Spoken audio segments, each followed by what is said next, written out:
Europe loves us again. That's what people were shouting at their TVs last night as the UK came second in Eurovision after years in the doldrums. But how long is that love going to last? The man who got Brexit done is off to Belfast tomorrow to pick up the pieces of his oven-ready deal. With no functioning government in Northern Ireland and the EU refusing to budge over customs checks, Boris Johnson is on a mission to get Stormont up and running again. Can he do it without risking a trade war that hits us all, just as the cost of living crisis really starts to bite?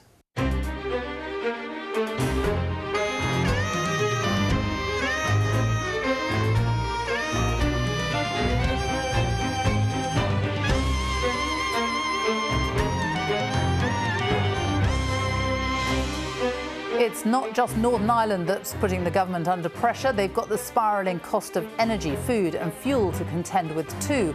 Will they bow to the growing calls to step in and offer more help? I'll be talking to the Business and Energy Secretary, Kwasi Kwarteng. Labour's Ed Miliband knows a thing or two about energy prices. Is the government about to give in to their calls for a windfall tax on the big energy companies? This man wants to be your Prime Minister, but what are his chances? Former Health Secretary Jeremy Hunt will be talking about that, as well as the crisis engulfing the NHS and how it can be fixed. We hear from the heart of the Pentagon as Russia threatens to retaliate over Finland and Sweden's plans to join NATO.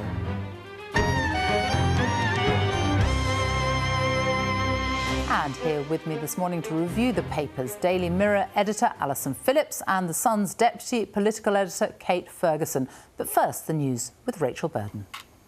Thank you. Good morning. Ukraine has won the Eurovision Song Contest in a symbolic show of public support after the country was invaded by Russia. The UK's Sam Ryder came second, its best result for more than 20 years. The UK won the most votes from music industry experts, but when public votes were added, Ukraine leapt to first place. Foreign ministers from NATO countries are resuming talks in Berlin this morning as Finland and Sweden move closer to joining the military alliance. Both countries have seen a surge in public support for membership since Russia invaded Ukraine. Meanwhile, President Zelensky says the situation in Ukraine's Donbass region remains difficult despite a large convoy of Mariupol residents being evacuated to nearby Zaporizhzhia last night. The Prime Minister will tell Northern Ireland's politicians tomorrow to break the political deadlock and restore power sharing at Stormont. The Democratic Unionists have refused to nominate a Deputy First Minister until changes are made to the post-Brexit trading deal. And that's all from me. The next news on BBC One is at 1 o'clock. Back to you, Sophie. Rachel, thank you. Let's have a look at the front pages this morning, starting with the Sunday Express. Rishi, the Chancellor, ready to help on the cost of living crisis is their main story, and they have a short article from him inside. The Sunday Telegraph, their headline, Ministers turn on the Bank of England. This is an unprecedented attack, says the paper, on the independent body as the Chancellor is told to get a grip on the cost of living. The Observer, our crumbling schools, a risk to life. Officials are warning warning number 10. And also Wes Streeting denies a plan to succeed Starmer is their other main story there. Anger as Liverpool Cup final fans boo William is the main story on the Mail on Sunday. MPs condemn the shameful abuse held at Prince William when he shook hands with players. The Sunday Times, their focus on Jeremy Hunt, the former Health Secretary, who will be here talking to us this morning, and his new book, Rogue NHS Requires Major Surgery. Their headline there talks about how the former Health Secretary was shocked to the core by a cover-up culture over avoidable deaths. And the Sun on Sunday, Maddie Monster in secret face-op is their main story. Well, with me to review the papers this morning are Alison Phillips, the editor of the Daily Mirror, and Kate Ferguson from The Sun. Good morning to both of you. Let's start with Eurovision. It's not on the front pages because it was far too late. You stayed up to watch it. It's on a lot of the online editions this morning. What a night for Ukraine, but also for the UK. I know, what a night for Britain. Obviously, it's like the story everyone's talking about, but it's landed too late to make the editions, which is a shame. So we were sort of on the edge of our seats last night as Britain was inching up the leadership board. We looked like we were going to win it at one point, but obviously a huge public vote got Ukraine over ahead of us at the last minute. So very nail-biting. I think I've got no nails left here. I was sort of planning my trip to Eurovision next year. But I think, step back, like, it's obviously surprised us all that we did so well, given how we usually score and France and Germany at the bottom. I mean, this is unheard of. I know, drama. But great sort of good news story for Ukraine. Obviously a huge outpouring of public support for Ukraine. Zelensky this morning saying they're going to do their best to try and host it next year. It could be in Mariupol, which is obviously a city devastated by the war. And it's really sort of one in the eye for Putin, you know. Russia often associated with Eurovision. Do they pull strings to kind of do better? They were kicked out of it this year and Ukraine have won. So I think that shows where public opinion lies. Let's get on to other issues this morning dominating the papers. Northern Ireland, namely, with the Prime Minister off to Belfast tomorrow. A lot of coverage of this in the papers this morning. Let's start with the Telegraph. Yes, I mean, certainly much less happy news about our relationship with Europe. So, I mean, we know that Boris Johnson is going to Northern Ireland tomorrow. He said he's going to absolutely ensure that government has got to get up and running. We've got to get back into Stormont, got to get things moving. But, of course, obviously the DUP still very angry, both at the government here and also at the EU about the protocol. So there's two quite interesting pieces, I think, in the Telegraph today. You've got a piece by Daniel Hannan, who obviously was of Vote Leave fame and has obviously been a Eurosceptic for many years. And he's saying he's criticising the EU, he's blaming the EU, and he makes the point that talking about the protocol that one might argue was something that the Prime Minister had signed up for, and he said that over his dead body would be a border down the Irish Sea. But Daniel Hannan is saying that it was an unequal treaty signed under duress when continuity remainers in Parliament were making it impossible for Britain to leave on better terms. So they're clearly shunting the blame back to Europe for this unfair protocol that cannot be applied. Whereas, meanwhile, then you've got Simon Coveney, the Irish Foreign Minister, who's saying that this is obviously international law and that there's a huge risks to Great Britain if we're seen to undermine international law. And not only that, of course, the risks to the Good Friday Agreement and the peace that we've seen lasting for nearly 25 years.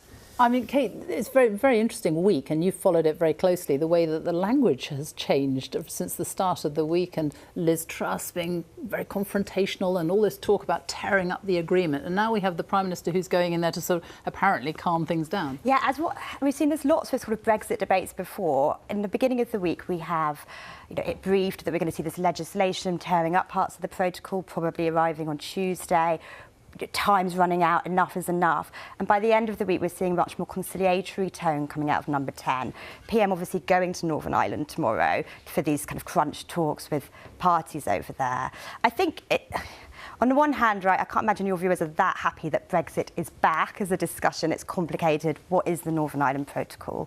But I think trying to break it down for people, this is important for two reasons. One, if we withdraw unilaterally from it and the EU do decide to punish us, it could spark a trade war right when the cost of living is biting. And that would mean what exactly for consumers? It means higher prices, OK? Tariffs or extra checks mean higher prices. That is bad. No one wants that. And you can see from the briefing today, Number 10 don't want that either. But on the other hand, you have a constitutional crisis in Northern Ireland. Unionists not going into the power sharing, Stormont's not sitting, and they're saying we will not budge unless and until the protocol goes. So it's not all one-sided. It is a very difficult situation. But there is room for a middle ground as well. I mean, Simon Coveney in this piece very clearly says that there are ways of making this work. It's not an either-or situation. And then Sinn Féin yesterday came out and said that they felt that DUP and the British government were working together to try and force the EU into this situation. So there are solutions there if Liz Truss and Boris Johnson want to put in the hard work to try and find them. But they need to happen fast, don't they? Because right now, Stormont is in paralysis. It absolutely is. And I think it's kind of quite interesting that, I mean, as Kate says, at the start of the week, we've got Liz Truss being really, really tough. And now Boris Johnson's sort of riding in to sort of say, no, I'm sure that there's some... And interesting, there's some other briefings in the papers today against Liz Truss. It's almost like there's an attempt to undermine her work at the moment. Let's talk about the front page of the Sunday Telegraph. Here, the ministers chancellors turning on the Bank of England. It feels like a sort of blame game. Yeah, so we've got the cost of living crisis, so let the blame game begin, really, isn't it? The Bank of England governor is up before committee in Parliament this week, and this is a little sniff of what we might see thrown at him. These are ministers off record saying Bank of England haven't done enough to curb inflation. Inflation at 7%, expecting it to smash 10%. Massive, 1970s style inflation back. And the big discussion is, who is to blame for it? We've got, I think this ties in with another story, which is also on the, I think it's Sunday Times, which is talking about more people being dragged into tax. There we go. So this is the stealth tax that Rishi Sunak has imposed, that by freezing the tax rates, more people are going to be paying that upper band. I mean, what we see in the papers every day is that the cost of living crisis is huge. It is the #1 issue for the government, and that both Boris's MPs and his public think that he's not doing enough about it. And also, we've got the piece in the Express this morning, which is there's a piece written by Rishi Sunak. Is that going to be enough? I'll do everything I can for you, he says. Well, I think, as Kate says, this is without doubt the #1 issue in the country. Whether it is the #1 issue within government is a slightly different issue in terms of what's actually being done about it. So Rishi Sunak's there saying, yeah, I'm on it, I'm all over it, I'm ready to help on the cost of living crisis. Yet there is very, very little detail about what that actually means. I mean, there is this idea that there will be an emergency budget in all but name, even though last week they were briefing, no, there won't be an emergency budget. So, I mean, it's kind of, yes, I'm going to do something at some stage, but when will we find out what that actually is? And the things that have been mooted so far, things like sort of tiny things around childcare, really aren't going to cut it when you see the absolute tragic sort of proportions that we're now facing. Let's talk about Keir Starmer. There's quite a lot of pieces about him in here. Saint Keir is the general sort of theme of it, isn't it? And lots of talk about who might succeed him if he were to lose his job. Yeah, I mean, I think St Keir, I mean, what the man has done is said that he'll resign if he's found to have broken the law, which I would say doesn't really get you sainthood. I'd say it's just doing the right thing, but maybe it's not in the current climate. But yeah, there's a lot of talk about what he's done and is he regarding his come across as too holier than thou. I don't think so. I think lots of people in the country just sort of see its integrity. It's a big gamble, though, isn't it? It is a big gamble, but maybe I'm being overly naive, but maybe it's a person who's putting the right thing ahead of his own career. So so maybe if that's the end of Keir Starmer, then that's right. But if it means that we can put some integrity back into politics, surely that's a good thing. But yes, as you say, Wes Streeting has got a lot of coverage. Yeah, I mean, I think Keir's got himself in a bit of a corner here. Somehow he's ended up in a position where he says, I'm going to quit. And obviously the leadership contenders are circling. We've got a story, I think it's in the Obs today, about Wes Streeting, is he having fundraising dinners? Now, once you start speculating about when you might quit as leader, don't expect everyone else to start speculating too. Yeah. And Wes is formidable. He is a man who is very good in Parliament, very able communicator, easily loves Queen and country, and I think he's often kind of cited as maybe the heir to Blair. Yeah, I mean, Wes Streeting is very good, and it may well be that at some point he is leader, but at the moment Keir Starmer's leading, and I think, if anything, from the people I speak to, he's rallied support around him by taking a clear line. Let me talk finally about somebody who has really dominated the news this week, a lovely, wonderful woman, Deborah James, and she has raised now more than £6 million. I mean, her story, she's the Sun columnist as well, isn't she? Her story is just extraordinary, and she's spoken so openly for many years now about cancer. It's hard to know even what to say about this story. She's truly awe-inspiring. I was listening to the podcast she's put out, her last podcast I was listening to the other day, and she speaks so frankly, so candidly, but also with such sort of enthusiasm and passion for life. It's obviously incredibly tragic. There's two things here. She said in her last podcast, I just want to raise a little pocket of money for a few charities. I know. A little pocket, maybe not much. And here she is raising already, 6 million and going. That is going to save lives, full stop. Her target was £250,000. Yeah, it's mad how much. And I would just say something else really quickly, which is that, with cancer, people often don't know what to say about it, and they're rubbish about talking about it. When someone gets a diagnosis, a former friend of mine said to me, people can often drop away. They don't know what to say to you. They're too embarrassed. They don't want to say the wrong thing. And you can find people disappear from your lives. And here she is talking openly about it and getting us all to talk openly about it, which I think is also going to save lives, but also huge in terms of how people deal with that illness. Well, she's extraordinary. She's a lovely, lovely woman. Thank you both, Kate and Alison, for talking to me this morning. Let's have a look at the latest weather now with Sarah Kitt-Lucas. Thank you, Sophie. Well, we've got a real mix of weather types out there today. We've already had some heavy and some thundery showers that have been pushing northwards, but for some of us, there'll be some sunshine breaking through. This is the picture in West Berkshire at the moment. So here's the latest radar. It shows where the showers have been falling and where we've also had some thunderstorms actually stretching all the way from the Isle of Wight right up towards Dumfries and Galloway as well. And they'll continue their progress further northwards over the next few hours. So this is where we're going to be seeing some showers, particularly pushing through parts of northern England into central and southern Scotland, Northern Ireland too. But plenty of sunshine returning across southern England into South Wales as well. Temperatures of 22 or 23 degrees here, but always that little bit cooler under the cloud and with the showers further north. Now through this evening and overnight, then the first batch of showers clearing away from the north, but we see more heavy downpours and thunderstorms rattling in through southern parts of England, Wales into Northern Ireland too. Quite muggy tonight towards the south, but fresher conditions further north. Into tomorrow then, some quite slow moving rain tracking northwards across Northern Ireland and Northern England, and that'll push into southern Scotland during the afternoon, where it's going to feel quite cool with an onshore breeze for Aberdeen, just 11 degrees. Further south, a return to sunnier skies, still one or two showers bubbling up, and if you do catch an isolated shower, it could be potentially heavy and thundery too. But in these sunny spells in between, we'll see top temperatures between about 22 to 23 degrees down towards the southeast. Sophie. Sarah, thank you. Now, my next guest has made no secret of the fact that he wants to be Prime Minister, but here's what he would have to contend with. Long waiting lists, more than 6.5 million people waiting to start hospital treatment across the UK, and an ambulance service whose paramedics say they fear patients' lives are at risk. Jeremy Hunt was, of course, the longest-serving health secretary in British political history. He no doubt has ideas about how to get the NHS back on its feet. But if he wants to tackle it as Prime Minister, he'll have to topple Boris Johnson first. He joins me now. I'm going to ask you, first of all, about Northern Ireland, which is the issue that the Prime Minister will have to deal with next week. Was it a mistake for him to sign the Northern Ireland Protocol in the first place, with your hat on as former Foreign Secretary?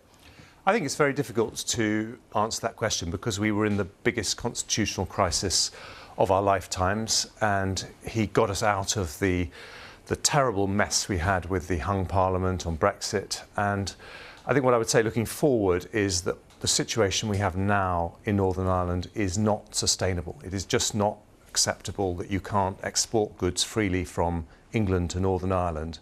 So both sides need to look at that and say, we've got to find a different way. So I think he is right to say that we have to be prepared to do difficult things, because what we have now isn't working. Are we risking a trade war with the EU?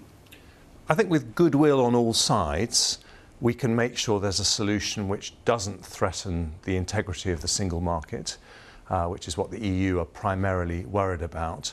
But we will have to change the way the protocol works to make sure that Northern Ireland can benefit from being part of the internal market. And I think reasonable people sitting around a table can work out how to make that happen, how to deal with the EU's red lines, but make sure we protect the Good Friday Agreement. The EU, though, clearly making it very clear that they don't want to budge. Well, I think we can understand why they're annoyed that we're asking to change this protocol so soon, but the protocol itself foresaw the possibility that you might have to change it in a situation where there was a risk to peace and stability, and we don't have a functioning government in Northern Ireland. Let's talk about leadership. And earlier this year, it did feel like there was a growing rebellion against Boris Johnson. The MPs calling for him to go, letters going into the 1922 committee. Has all that fizzled out? Well, I have said many times that I don't rule out a return to frontline politics myself, but I don't think now is the right moment. Britain has been the most robust member of the Western Alliance in the face of the first major war in Europe in our lifetimes. And I think the only person who would rejoice if we had a hiatus of several months in the leadership in Britain would be Vladimir Putin. So I don't think this is the moment for those discussions. But the Prime Minister's been fined for breaking COVID laws. He wrote, we've got all these fines, more than 100 issued overall, a bad set of local election results. If Tory MPs aren't willing to remove him now, or to try and remove him now, what could ever push him over the edge? Well, I think it would be a mistake to say that the local election results were just mid-term blues. The reason people vote Conservative is because they want economic growth, they want sound money, they want the prospect of lower taxes for their families. None of those things are true at the moment, so the absolute priority for the government must be to change from a high inflation, low growth economy to a low inflation, high growth economy. And by the way, for the NHS, which I know we're going to talk about, that is incredibly important because the NHS depends on that for its revenues. Is Boris Johnson the best person for the job, or is there a better person who could do it? Well, I hope he can turn things round because, as I say, I don't think this is the moment for a leadership contest. But I would say this, I think the outcome of the next election will be decided not on personalities, but on which party has the best long-term plans. How do we defend democracy in a world where China is a bigger economy than the United States? How do we spread wealth? How do we fix the long-term problems in the NHS? And that's what I hope to contribute to with my book, which I hope we might have a moment to talk about. But is your message this morning that the party must back the Prime Minister? I think we do need to back the Prime Minister in the situation we're in now. This is... But not necessarily long term. When you look at the situation, when you look at the reports that the BBC have been broadcasting from Mariupol, it's impossible not to put things in perspective. Well, I say I hope we can turn things around under the Prime Minister's leadership. Into the next election? Is he the best person to lead the party into the next election? I very much hope so. You hope so? You don't hope to be doing it yourself? Well, I know you would like to create a suggestion that I would want something different, but I really hope we can. But I do also hope we recognise that in order to do that, we have a big mountain to climb in terms of winning back the support of many of our core voters, not just in the south of England, but particularly in the south of England, who are very concerned at the situation we're in. Is Boris Johnson an honest man? I think that talking about personalities is not a helpful thing to do when I've just said...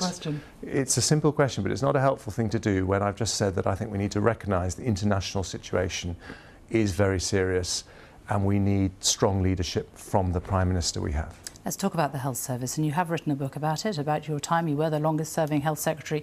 You've called it a rogue system in the book. What did you mean? I think it's important to say that the vast majority of NHS care is absolutely brilliant. Last year I broke my elbow. It was fixed thanks to a brilliant NHS surgeon and physio. I had my three children were born thanks to the NHS. But given our national commitment to the NHS, we should want it to be the safest, highest quality care anywhere, and it isn't always. And this book asks how we could make it that way. And I talk about some things that people have heard of, like the need to train more doctors, but other things that are perhaps less talked about, like the blame culture we have, which makes it incredibly difficult for doctors, nurses, midwives to speak openly when things go wrong, which makes it's very, very difficult to learn from mistakes. And your book focuses on the time pre-pandemic, and you look at what's happening now, and these huge waiting lists, more than 6.5 million people across the UK waiting for operations. There's stories of people waiting for 12 hours in A&E, people waiting for ambulances that don't come. Is the NHS on the brink of collapse? No, I don't think that's fair, but it's very, very serious. And doctors, nurses, people on the front line are run ragged by the intensity of work.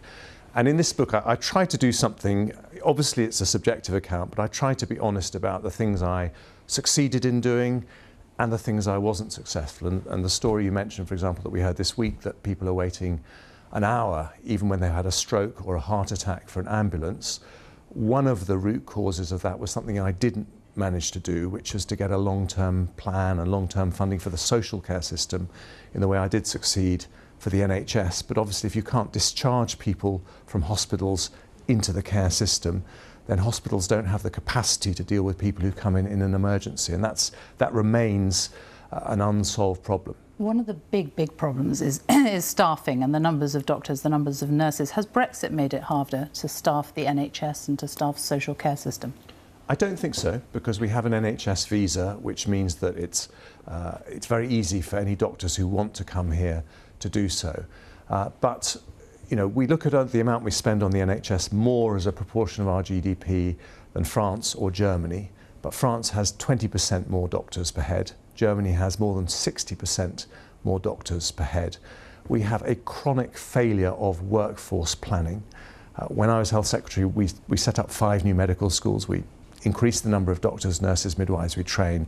But we need to do much, much more. And I think that would be the biggest single thing that could relieve pressure for people on the front line who are so stressed at the moment, would be to sort out that workforce planning. You look at the amount of government spending that goes into health, it's 35%. At some point, do we have to start or stop just giving the NHS more and more money and start thinking about different ways to fund it?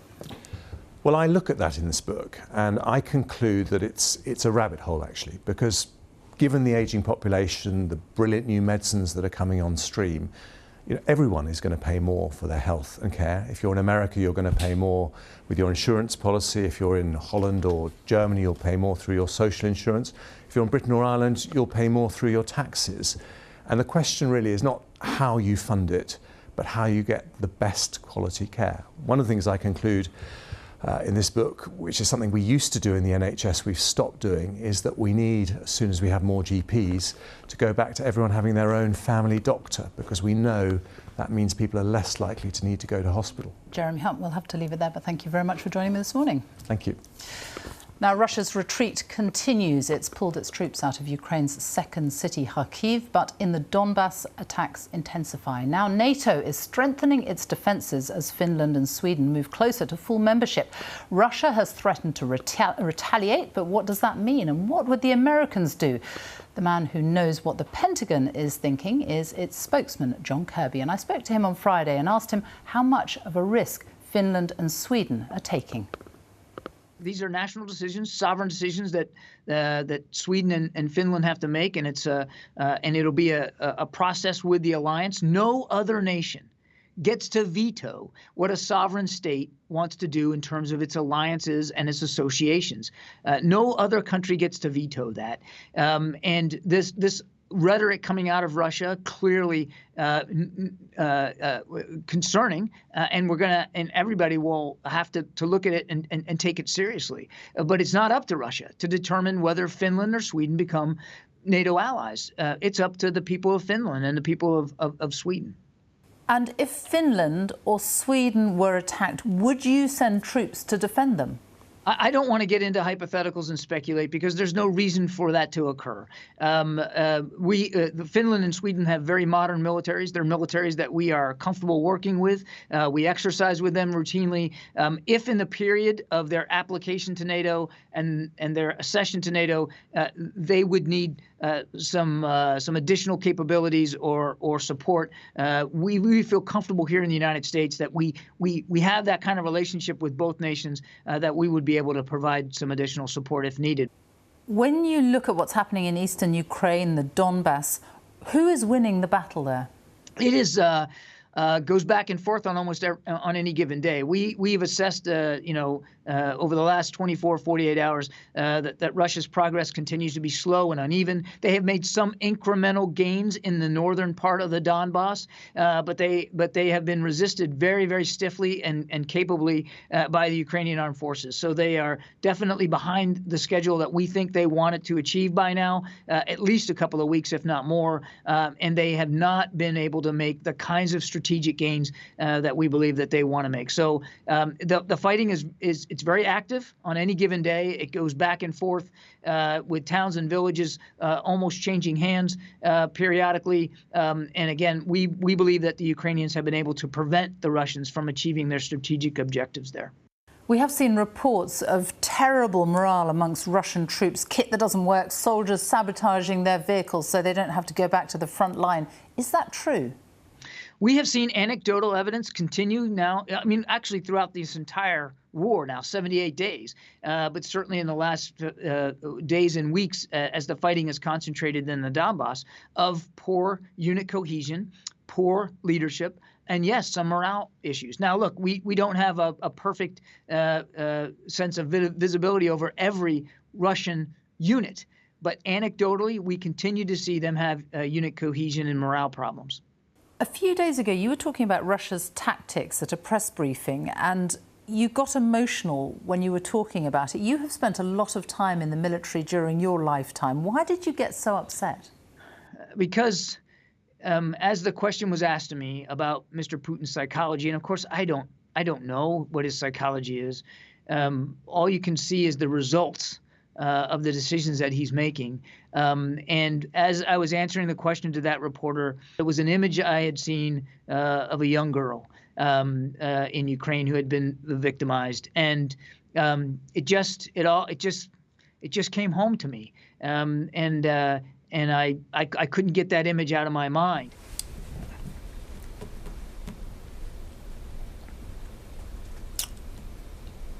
Sorry. It's difficult to look at some of the images and imagine that any well-thinking, serious, mature leader would do that. So I can't talk to his psychology, but I think we can all speak to his depravity. And I believe that's exactly what this is. It is utter depravity against, again, a population who posed no threat. Ukraine was never posing a threat to anyone, let alone Russia. And the Ukrainian people simply do not know people, but the Ukrainians don't deserve to be treated the way they're being treated by and just a crushing military brutality by Russian armed forces. And I felt bad that I could not keep my composure in the moment. As a press secretary, you never want to make anything about you. It's about the institution you're representing. But in that moment, that image came to mind, and I was reminded that I am a grandfather of a little girl who was about that age. In that image that was in my head, and I made the association, and I did lose a little bit of my composure, and I apologized for that. That's not what you want to always do as a press secretary, but this war's coming home to people all around the world, your network as well. You're putting these images out for everybody. It's important for the world to be reminded that there is real human suffering going on, and it can stop right now. Did you ever imagine that you'd see anything like this in your lifetime in Europe? I have to say no. That I didn't. No. I mean, my mindset, like so many other people in the American military, we've been so focused on other wars in other places, and certainly the Middle East and in South Asia. It wasn't like we weren't mindful of the threats and challenges that Russia posed to international security, but I don't believe that that even we could fully fathom that a war of this nature could occur, in 2022, and that it would be fought the way it's being fought, again with just completely crushing, brutal tactics and inhumanity. Now, all war obviously is dangerous and treacherous for human beings, but to see it happening now in front of you, it is almost surreal to wrap your brain around what the Russians continue to do on a daily basis to the Ukrainian people. John Kirby, thank you for talking to us. My pleasure. Thank you. Now, Keir Starmer has gambled his political future on the outcome of an investigation by Durham police. But after a set of local election results that didn't exactly set Labour on a path to a stonking majority in the next general election, Beergate could be the least of the party's worries. My next guest knows what it's like to lead a party and lose an election. Can Keir Starmer keep his job and avoid that fate? Ed Miliband joins me now. Good morning. Good morning. Thanks for reminding me. My pleasure. First of all, if Durham police do say that Keir Starmer broke the rules by having that curry, having those beers with colleagues in Durham, but don't fine him, will he still resign anyway? Look, the penalty for breaking the law is a fixed penalty notice. And I think Keir Starmer has certainly done something that Boris Johnson hasn't done.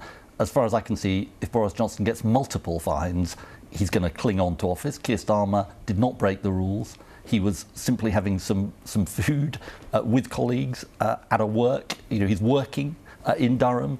I don't believe he's going to be fined, but if he is fined, he says he'll resign. And even if he's just found to have breached the rules, there is a suggestion that Durham police won't necessarily. I don't get that. I must say, I don't quite see how that. I don't see how that works. The penalty for breaking the rules is a fixed penalty notice, and he's been very clear about this. And look, it's who Keir is, which is somebody of great decency, great integrity.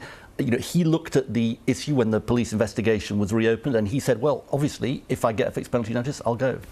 If he goes, would you have another go? Oh, don't be ridiculous. No, and he's not going. You know, he followed the rules. And, you know, you said at the beginning, Sophie, that mixed set of results.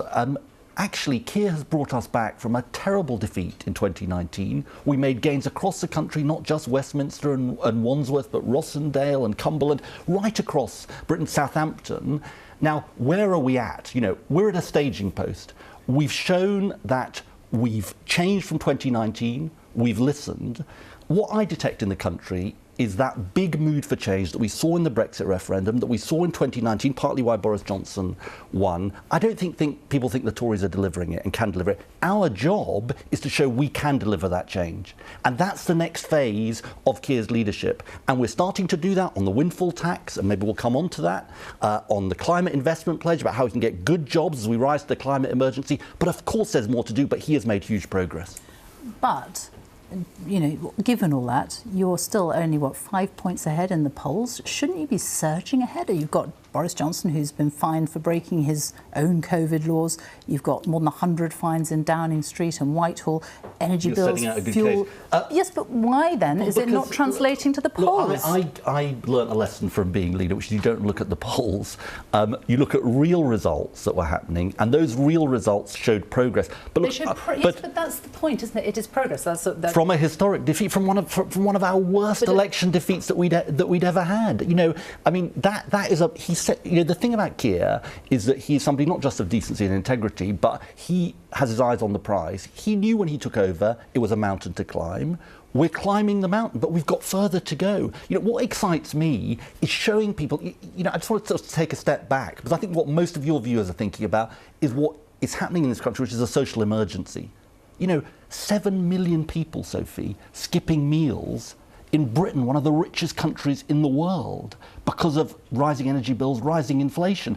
And what we're interested in doing is showing that we've got the solutions to that challenge. But if you've only made progress at this point, and given what we've just been talking about, given what I've said about the Prime Minister and his fines and the situation we are in, you should surely be surging ahead if you are going to win an election. I don't see it that way. Look, people... Why not, because I don't understand. Because the next general election is 2 years away. People are slamming doors in our faces in 2019. People, you know, including in my constituency, people had lost trust in us, and so we had a massive task, and Keir had a massive task. If what you're saying to me is we've got much more to do to win the next election and prove to the British people that we can be the change that I think they need, of course we do, and let's get on to that. But have you got time to do it? There's 2 years at most until a general election? Of course we have. You know, a leader whose future is not even sure at the moment. His future is sure. Look, honestly, you know, I know Keir. He follows the rules. He's going to be our leader at the election, and I believe he can be the next Prime Minister of this country.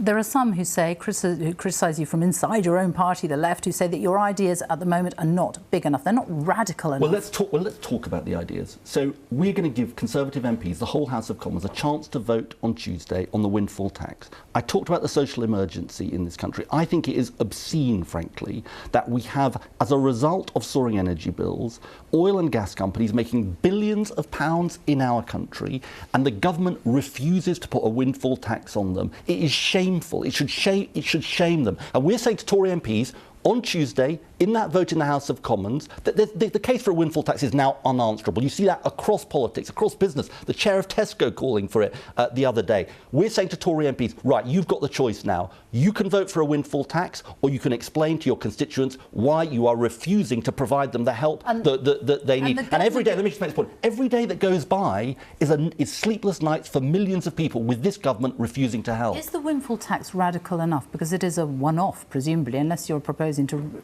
tax these companies every single year. It's a one-off windfall tax, and it's also something that the government has said it is looking at. Well, they've said, they've said different things every day of the week, frankly. But is it radical enough? That's what I'm asking. Well, in the big picture. It's a really important response to this cost of living crisis. And when you say, is it radical enough? I was in a citizen's advice in my constituency on Friday. Somebody on universal credit just thought there's absolutely no chance of them paying their energy bill. That person will get £600 help under Labour's plan, £200 across the board, £600 help for that, for the woman I met. And that would make a difference there. Now, if you're saying, is that a starting point, is there more? Yes, let me tell you, the 28 billion climate investment pledge that we've put forward, a massive investment in the future of this country, in jobs, in automotive, in steel, in new industries like hydrogen, in insulating homes to cut bills, a 10-year plan, a 10-year mission for this country to rise to the climate emergency and invest in the future. Is that radical? Absolutely, it's radical. Do we need more things like that? Of course we do. OK, but when you talk about the windfall tax, I mean, what happened to the Ed Miliband who was talking about nationalising the energy companies? Well, look, we're looking at the whole issue of common ownership. If you're saying to me, though, is the priority now to nationalise the supply companies? I agree with Keir Starmer. It isn't the priority now. The priority now is deal with the cost of living crisis, invest in the future of this country, have a green energy sprint on onshore wind, on solar, on energy efficiency to cut bills. You see, I think people are asking us, we're facing this emergency. It's a social emergency, which I'm afraid, could become economically really challenging for us as spending power is taken out of the economy. How are you going to respond? And we've got a government that refuses to make the fair choices that we need, like on the windfall tax, like on non-DOMs. Labour will make the fair choices and have a plan for growth to get the wage growth we need in this country. Is nationalising energy companies back on the table? You said it wasn't a priority, but is it back on the table? No, we're not going to nationalise the big six. I don't think that's the right... I think the costs of it are too big. It's not what we're looking at. What we are looking at is across the piece. You see, it's not just the supply companies. We've got generation, we've got the grid, we've got the transmission of energy and electricity. And taking a step back, this is a market that isn't working. But that was your big idea. It was your big idea, wasn't it? So what changed your mind? Was it Keir Starmer? Common ownership can definitely have a role in relation to energy and a range of other things, and that's what we're looking at. But what I'm saying to you is, at this moment, what matters is tackling the cost of living crisis and showing the investment we'll make in the future to get the growth we need as a country and tackle the climate emergency. What about things like the national insurance rise? If you win the next election, are you going to reverse that? We'll set our tax plans at the election. The government shouldn't have had the national insurance rise. And look, why do I say that? It goes to this question of priorities and choices. You see, they're taxing tenants, but not landlords. They're taxing young people at work, but not taxing, but haven't increased taxes on dividends at all. And I think what you see is two things. This government won't make the fair choices this country needs, and they haven't got the plan for growth. They're not willing to invest. You see, this climate investment pledge is, people think it's about the climate emergency, it is, but it's also about how do we get the good jobs at decent wages, which are going to answer the deep sense in this country that people have that we have an economy that doesn't work for them. But in simple terms, people want to know if they're going to be voting for you at the next election, what your tax plans are. And they will. And I'm sure that Rachel Reeves... Well, come on. She has said exactly to me what you have just said. I'm not going to talk about it now. We're going to said the same thing. But surely you need to talk about it, to put it and make it clear to people, to the electorate, what your big plans are. But Sophie, you're very experienced in these matters. You know that governments come out with their tax and spending plans right near an election when you know what the fiscal circumstances are going to be, and you'd be saying to me it's not responsible not to, it'll be irresponsible to do anything other than that, but you get a clear sense of where Labour stands, which is for tax fairness. Tax fairness is the issue. So, you know, we would be saying we've got to end the non-DOMs loophole, which is the wrong thing to do in this country. We would be having a windfall tax if we were in government now on the big oil and gas companies. We wouldn't have gone ahead with the national insurance, whereas we don't think it's fair. And what about Northern Ireland? What would you be doing in the Prime Minister's situation now? Would you be tearing up the whole agreement? I would not be tearing up an agreement I signed. I would be negotiating. You know, I'm afraid it just proves once again that Boris Johnson is not a serious person about the real issues this country faces. He signed the agreement. He said it was a triumph. He said it was a triumph for the people of Northern Ireland. He refuses to negotiate on things like a veterinary agreement that could make a real difference. Power sharing collapsed 2.5 months ago in Northern Ireland. He's finally getting around actually to going to Northern Ireland. You know, what I hope he doesn't do is try and use Northern Ireland as a political weapon. because that would be absolutely the wrong thing to do. What he needs to do is engage seriously with the people of Northern Ireland and with Europe and find a solution to these issues, not go around making threats. A trade war at this moment of all moments would be the worst thing. Ed Miliband, thank you very much. Thank you. Well, it is 8 days since Sinn Féin made history by becoming the biggest party in Northern Ireland. Sinn Féin's leader, Michelle O'Neill, has the right to be First Minister, but the Democratic Unionist Party are not budging. They won't return to Stormont until the British government sorts out the Northern Ireland Protocol. The agreement governing the post-Brexit trading relationship between Great Britain and Northern Ireland. Boris Johnson's flying to Belfast tomorrow to try to get Stormont up and running again. Until then, paralysis reigns. Well, the Business and Energy Secretary Kwasi Kwarteng joins me now. Good morning. Why did the government sign a Brexit deal that it now wants to tear up? We don't want to tear up the deal. But as in anything, we've got to see how the actual protocol worked in practice. When we did the EU deal, there have been 5 years of debate, 4 years of debate, and we needed to get Brexit done. Now with the protocol, we can see that it isn't working. As Jeremy Hunt said earlier in your programme, he was a Remainer, I'm a Brexiteer. We both recognise that there's a problem with the protocol in terms of ensuring political stability in Northern Ireland. And what we're saying is that we've got to have the right to relook at the protocol. So would you override parts of it? So, and it's important that people realise this. There is an Article 16. I'm not saying that we're going to invoke that necessarily, but there is an article within the protocol that allows people, both parties, us and the EU, to act unilaterally. So it's baked into the agreement, that ability.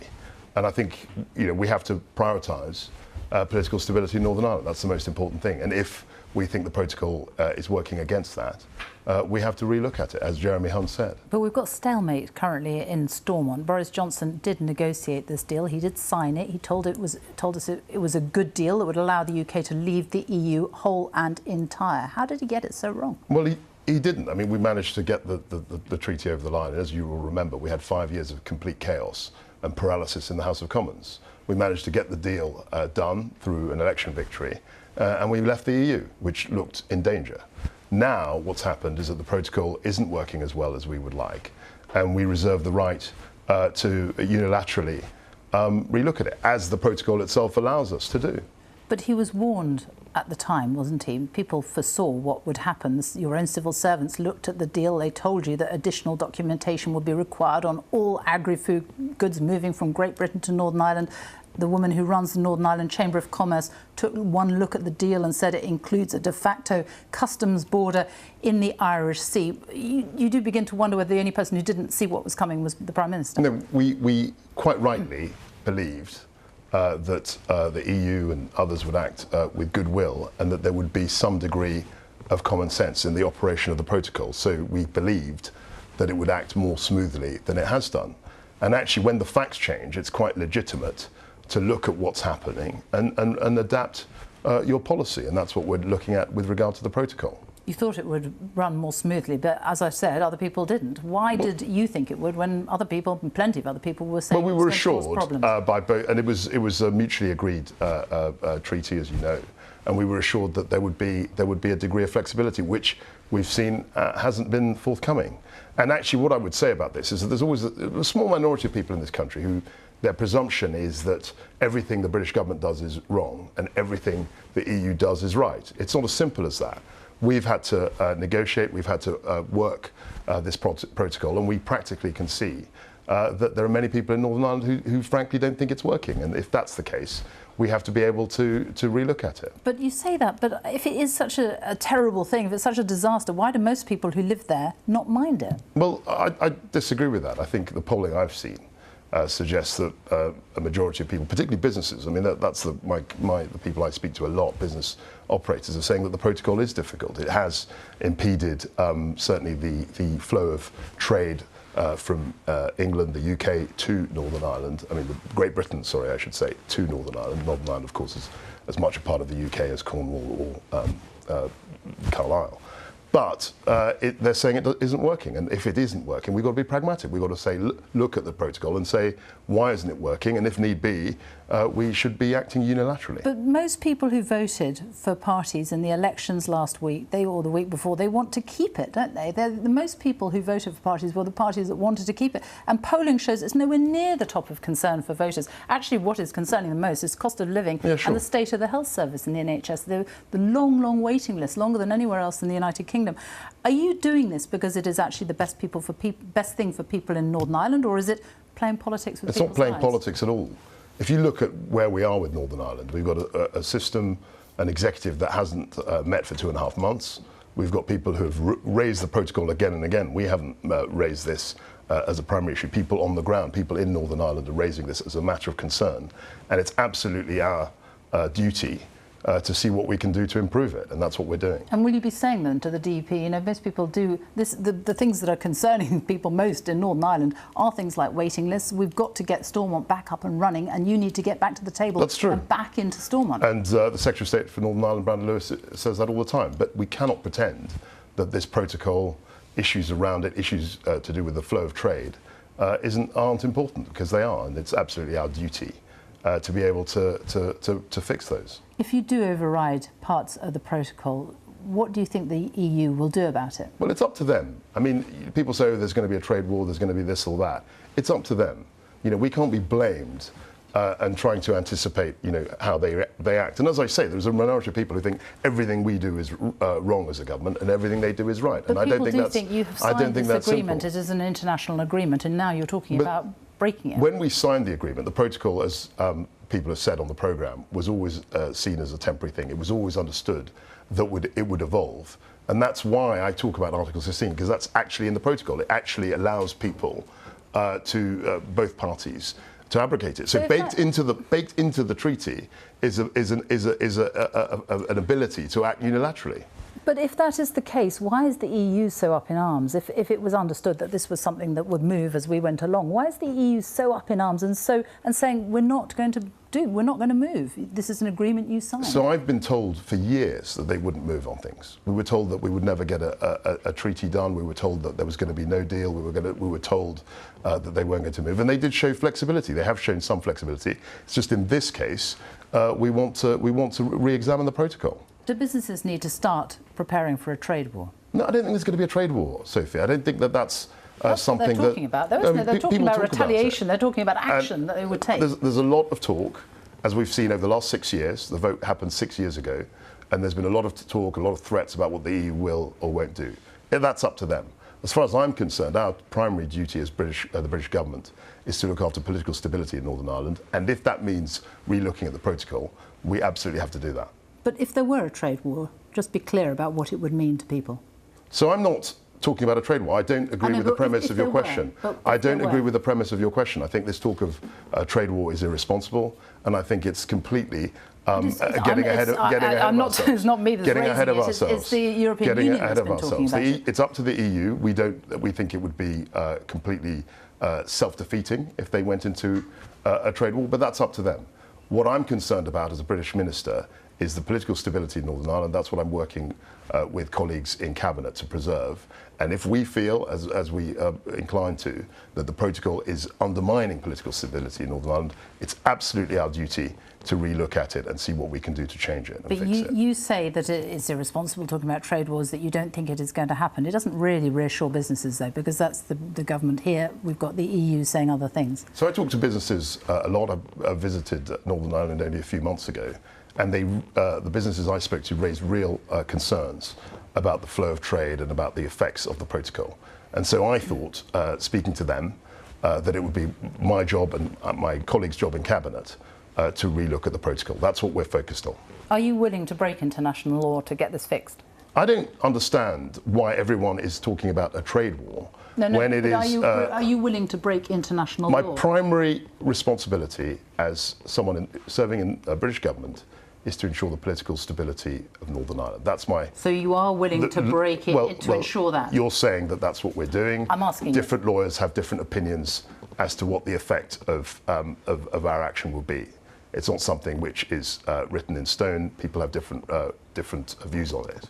All I'm saying is that our number one priority is to ensure political stability in Northern Ireland. And if that means re-looking at the protocol, then so be it. And if that means breaking international law, so be it. Well, I'm not saying that we're doing that. You're the one who's suggesting we're breaking international law. I can point to lots of different views from experts which contradict each other. My sole focus is not to be involved in a legal debate. My sole focus is to make sure that the flow of trade runs smoothly in Northern Ireland and north-south and, of course, east-west from the island of Great Britain to Northern Ireland. Are we heading for a recession? Again, I don't think we necessarily are. I don't think that that's something which I think is on the horizon. But there's no doubt there's a challenging times. It is a global crisis. The inflation that we're experiencing is a global phenomenon. But we're dealing with it as best as we can here in the UK. Should the Bank of England have acted sooner to dampen down inflation? So I'm one of those people who thinks the Bank of England is a great institution, and the key part of its remit is the fact that it's independent. It has a target, an inflationary target of keeping it at 2%. As I've said, it's very difficult now to get it back to 2%. Most countries in the world are running a high single digits, some even double-digit inflation. But they've done a very good job. But should they have acted sooner?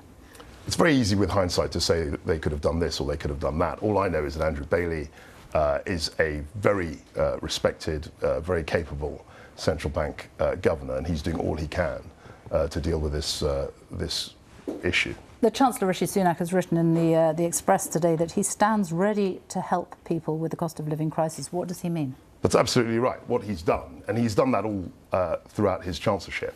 People forget this, but he was the one who came up with the furlough scheme. He was the one who supported the economy right through COVID to an extraordinary extent. And then again, at the beginning of this year, he made a commitment of £9 billion to help people with bills, £150 off council tax bands A to D, £200 this autumn. And he said repeatedly, as the Prime Minister has said, that he is ready to do more if necessary. But we've got to see what the economic impacts of things like the war in Ukraine are. What about taxes? Could he cut taxes? That's what a lot of people are calling for, and soon. So he said that there would be a 1p tax rate cut in income tax in 2024. And he's looking, as he said earlier last week, he's not ruling anything in or out. And talking of ruling anything in or out, you heard Ed Miliband there talking about windfall tax. You were on a couple of weeks ago, I was asking about that. Sure. You said you didn't want to put a windfall tax on the energy companies. You said it was up to the Chancellor. The oil and gas companies. It's important that we distinguish energy suppliers absolutely who don't make much money from oil and gas companies which the are very likes of successful. BP who are making billions and billions of pounds of profit. You said at the time that it was up to the Chancellor. You must have spoken to him since then. Is this an idea that is becoming more favourable in government? So to repeat what he said, and every Chancellor I've known has said this, he's not going to take anything off the table 4 months ahead of a budget. It would be irresponsible for him to do that. From my own view, I think, and I've said this on the programme and publicly many times, I don't believe in windfall taxes, because what you're taxing is investment in jobs, you're taxing investments in wealth creation, you're taxing investment in new technologies such as hydrogen and carbon capture. And that's what we want to see. We want to see more investment. We don't want to see taxes which essentially act against any incentive to invest. But you've got the CEO of BP who has said just last week, Bernard Looney, said that investments, a windfall tax would not change his investment plan. So what's the argument against it? So I think what he was referring to is things that have already happened. But clearly in terms of future investments, of course a windfall tax would affect that. Of course a windfall tax would be a deterrent to trying to use the resources we have to employ more people, to upskill our workforce. I think it would be a bad idea. And these are ideas that are old ideas. I mean, I'm not surprised that a Labour frontbencher is saying we should put up taxes. That's not something that's new to me. Let me ask you something on a very, very different subject, Eurovision. Did you watch it? Yeah, I saw bits of it. I didn't see the whole thing, but I know what happened. And I enjoyed what I saw, but I didn't see all of it. Ukraine, obviously the victors. The UK, unbelievably, came second. Yeah. Finally, Europe loves us again. If Ukraine is unable to host Eurovision next year, would you like the UK to do it? Of course, it would be an honour for us to host it, but I'm very clear that President Zelensky is fully confident that Ukraine will be able to host the contest next year, and I look forward to watching it there. Kwasi Kwarteng, thank you very much for joining me. And that's it from us. See you again next Sunday. Goodbye.